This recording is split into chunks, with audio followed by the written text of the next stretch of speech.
لاتے نہیں دیکھا، نبی نے فرمایا ہم نے مان لیا۔ نبی مکے میں پیدا ہوئے، ہم نے پیدا ہوتے نہیں دیکھا، نبی نے فرمایا ہم نے مان لیا۔ نبی مکے سے ہجرت کر کے مدینہ گئے، ہم نے نبی کو مدینہ جاتے نہیں دیکھا، نبی نے فرمایا ہم نے مان لیا۔ قرآن کے 30 پارے مصطفیٰ پہ اترے، ہم نے اترتے نہیں دیکھا، نبی نے فرمایا ہم نے مان لیا۔ حضرت جبریل نبی کی بارگاہ میں 24,000 مرتبہ آئے، ہم نے آتے نہیں دیکھا، نبی نے فرمایا ہم نے مان لیا۔ مصطفیٰ نے قرآن پاک پڑھا، ہم نے پڑھتے نہیں دیکھا، نبی نے فرمایا ہم نے مان لیا۔ نبی نے خانہ کعبہ کا طواف کیا، ہم نے کرتے نہیں دیکھا، نبی نے فرمایا ہم نے مان لیا۔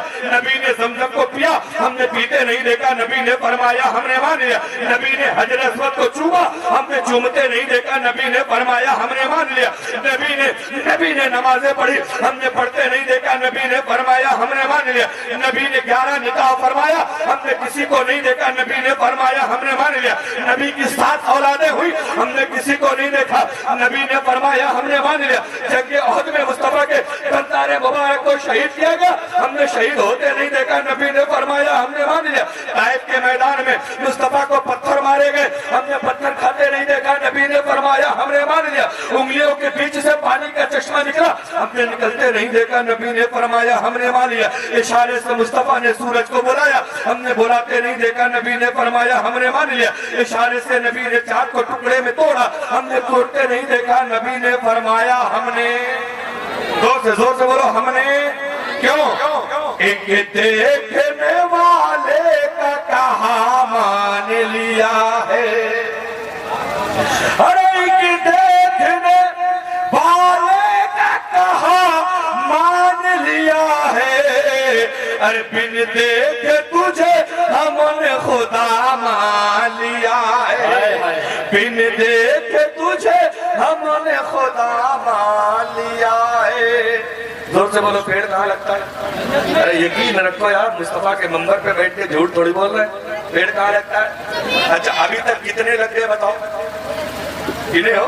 مت گنو، گننے کی ضرورت نہیں۔ آج یہ بائیں کندھے والا جو ہمارے گناہوں کو لکھتا ہے، برائیوں کو لکھتا ہے، اس کو آرام دے دو۔ آپ داہنے طرف والے کو بزی کر دو کہ تم لکھتے رہو، بھئی اب تمہارا ایک کام ہے، آج تم آرام کرو۔ آج ہم لوگ اتنے پیڑ لگوا لیں گے کہ پورا حسین جوت کا علاقہ ہمارا ہی ہو جائے۔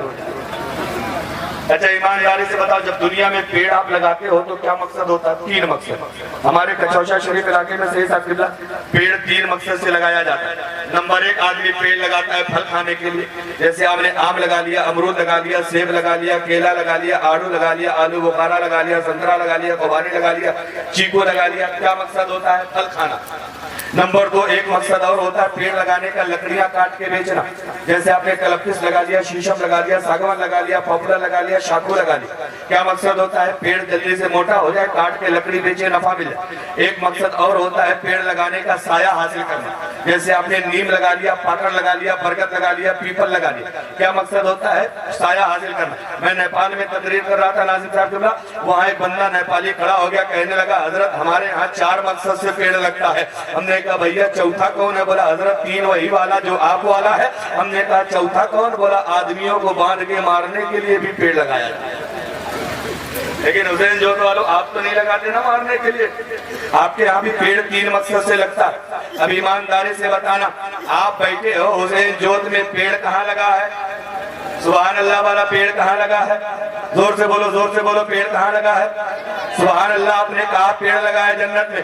ایمانداری سے ہاتھ اٹھا کے بتاؤ جنت کے پیڑوں کا فائدہ کس کو لینا ہے؟ جلدی سے ہاتھ اٹھا کے کہہ دو سبحان اللہ۔ یہ سب کو اٹھائے رکھو، 1 منٹ کے لیے اٹھائے رکھو۔ یہ جتنے لوگ اٹھائے ہیں سب کو جنت کے پیڑوں کا فائدہ لینا ہے۔ ایمانداری سے بتانا، کیا مرنے سے پہلے جنت ملی ہے؟ اب ہاتھ نیچے کر لو، ایمانداری سے بتاؤ کس کو مرنا؟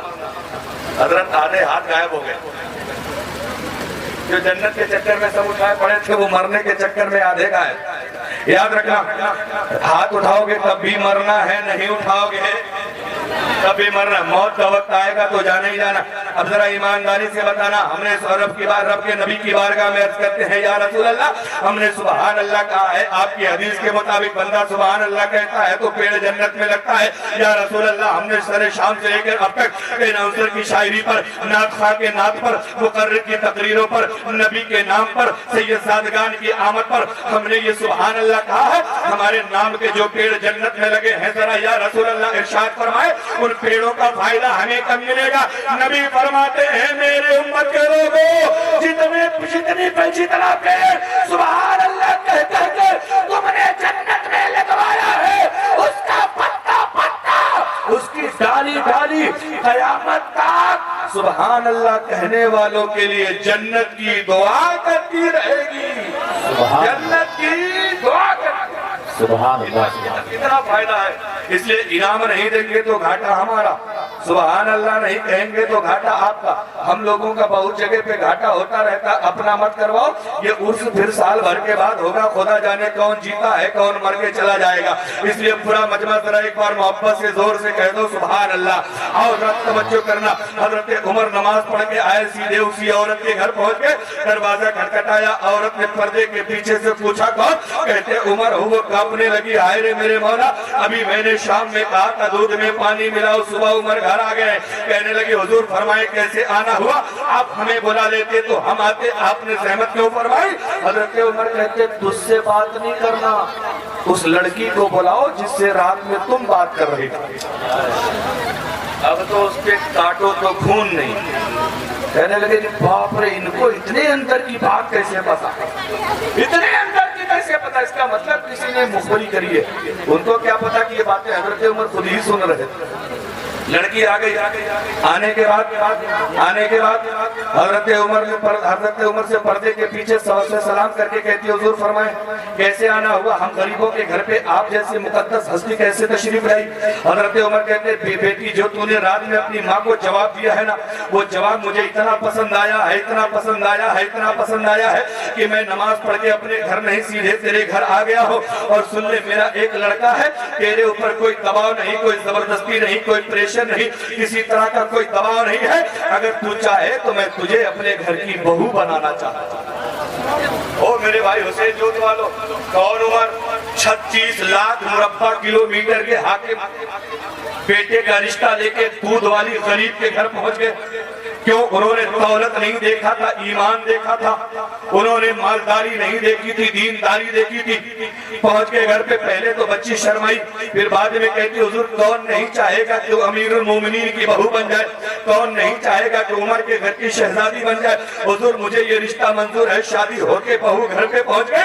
اب حضرت عمر نے بہو کو بلا کے کہا میری بیٹی سن لو، تمہارا دو کام ہے، میں فجر کی نماز پڑھ کے آؤں تو مجھے ناشتہ دے دینا، اور میں جب حکومت کی ذمہ داری سنبھالنے کے لیے جاؤں تو میرے سامنے آ کے اتنا کہنا ابا کوئی دیکھے نہ دیکھے خدا، زور سے بول دو خدا، یہی دو کام ہے تمہارا۔ یہ بات کہہ